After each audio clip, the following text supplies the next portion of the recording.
Fashe iya mbere biyemeza kuza kubohora igihugu cyacu. Ahangaha hari mu mwaka w'1990 bwa mbere urugamba rutangira rwari ruyobowe na General Major Fred Gisa Rwigema.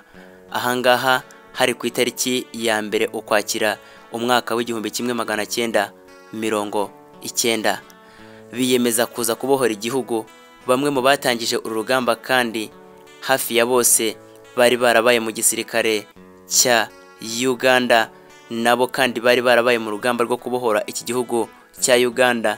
Bose kandi uko baje bangana cyangwa se bamwe muri bo bari bagiye bari mu myanya igiye itandukanye mu gisirikare cya Uganda, ariko biyemeza gutaha bati natwe tujye kubohora igihugu cyacu, natwe dutahe iwacu. Ku itariki ya mbere ukwakira umwaka w'1990 nibwo bafashe iya mbere barangajwe imbere na General Major Fred Gisa Rwigema baza kubohora igihugu.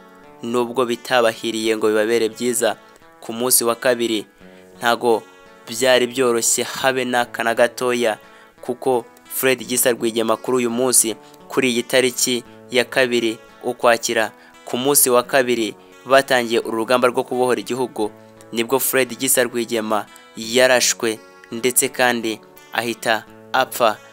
Ahangaha ntago byari byoroshye habe na gatoya, kuko uru rugamba hari n'abandi bayobozi mu bari bari kumwe na General Fred Gisa Rwigema, abo bari bafatanyije kuyobora uru rugamba rwo kubohora igihugu, nabo nyuma y'iminsi mikeya nabo baje kuba bakwicwa. Abangaba rero nta bandi ni Majoro Chris Bunyenyezi ndetse kandi na Majoro Peter Bayingana. Abangaba nabo bagendeye muri iki gitero. Mu by'ukuri rero abangaba bari biyemeje kuza kubohora igihugu, nubwo abo twakwita nk'abayobozi bari bamaze kugira gutya bakwicwa. Perezida Paul Kagame yahise afata iya mbere aho yarari muri Amerika, amanuka aje kuyobora uru rugamba kugira ngo barebe yuko babohora igihugu ndetse kandi bakomeze kuzana amahoro ndetse kandi baharanire bagere no ku ntego basubiyemo. Mu by'ukuri izi ngabo bari bamaze gucika intege, kubera yuko uko igitero cya mbere cyari ryagenze ntago byari byoroshye. Tugarutse kandi ku mateka yo hambere, tuzi neza yuko imirwanire yo hambere uko barwanaga bakoreshaga amacumu, abandi bagakoresha imyambi, ariko uko imyaka yagiye ishira niko hagiye haza iterambere, haza imbunda zigiye zitandukanye, ndetse izi mbunda babashaka kugenda bakurura nko ku ngorofani. Uyu munsi hari ibihugu bimwe na bimwe tugenda tuzibona bazikurura mu ngorofani mu biro bigiye bitandukanye, cyangwa se gucanira ubumara bakababutera ahantu hagakongoka. Ariko haza no kuza gukorwa izindi mbunda nazo zigendanwa, nazo kandi zishobora kuba zarasa neza cyane. Byagiye rero bikomeza bizamuka, baza no kugera ku kigero cyo kugenda barashisha indege, ndetse kandi iyi mirwanire yabo ni nkaho twayita imbona nkubone, kuko bamwe bashoboraga kuba bari ku musozi umwe, abandi bari guturuka ku wundi musozi.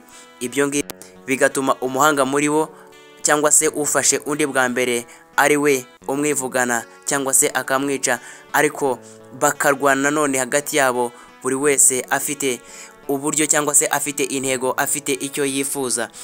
Ahangaha rero Perezida Paul Kagame yaje kugaruka, ndetse akimara kugera aho bari bacitse intege cyane, arongera arabavugisha ndetse kandi yongera kubaha ihumure cyane ko batari buze kuza kongera gusubira aho bari bavuye muri Uganda, kuko bari baje batabizi. Rero biyemeza gusonga mbere, gukomeza imbere kugira ngo babashe kugera ku ntego yabo bari biyemeje. Barahatana ubwo byari bitoroshye. Igitero cya mbere yayoboye gahunda yari yo gufata umupaka wa mbere wa Gatuna. Ahangaha rero kuri uyu munsi yayoboye urugamba, yongeye yagarutse, byari byishimo cyane kandi bongeye kuza kongera kugarura ingufu, kuko intambwe ya mbere bari bayigezeho. Yegeranya rero abayobozi bari basigaye muri abo ngabo, ababaza uko urugamba rwa mbere rwari rumeze, ndetse kandi babimuha neza, barongera kandi biremamo icyizere, baza kongeramo imbaraga, bityo barakomeza ariko bagira bati duharanire ubwigenge kandi tubohore igihugu cyacu, dutashye iwacu nta gusubira inyuma. Twebwe nk'uko twabyemeje rero tugomba gutaha kandi tukiyubakira u Rwanda uko twabyiyemeje. Ngayo nguko rero, ndetse barahatana cyane. Mu minsi mikeya rero itarambiranye nibwo bari bamaze kubohoza igihugu, bongeye bagitashye bakigezemo. Ibyishimo ari byinshi cyane, ndetse kandi ntabwo yari wenyine kuko n'abayobozi bandi bari bagiye basigaye bose bakomeje guterana ingabo mu bitugu. Uyu munsi u Rwanda muri kubona uyu munsi, ngaba abagabo, ngizi intwari zitangiye igihugu, zirahatana cyane kugira ngo twongere tubone u Rwanda rwacu uko turufite uku nguku, twongere turubone rumeze neza, twongere turubone rutengamaye, twongere turubone rwubatse uku nguku. Hari intwari zemeye kurumenera amaraso, hari intwari zashatse ubwigenge bw'iki gihugu, hari intwari zashatse ibyiza byose kugira ngo uyu munsi tube dufite u Rwanda rwiza dufite uyu munsi. Abo ngabo nta bandi ni RPF, Inkotanyi.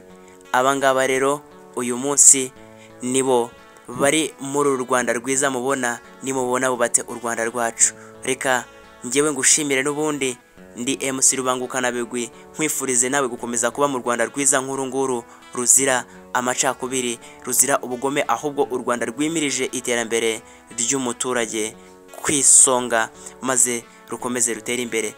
Kola like, ukore subscribe niba ikiganiro dukoranye cyangwa se amakuru meza tukugejejeho nawe agushimishije, cyangwa se niba wishimira u Rwanda nawe dushyigikire.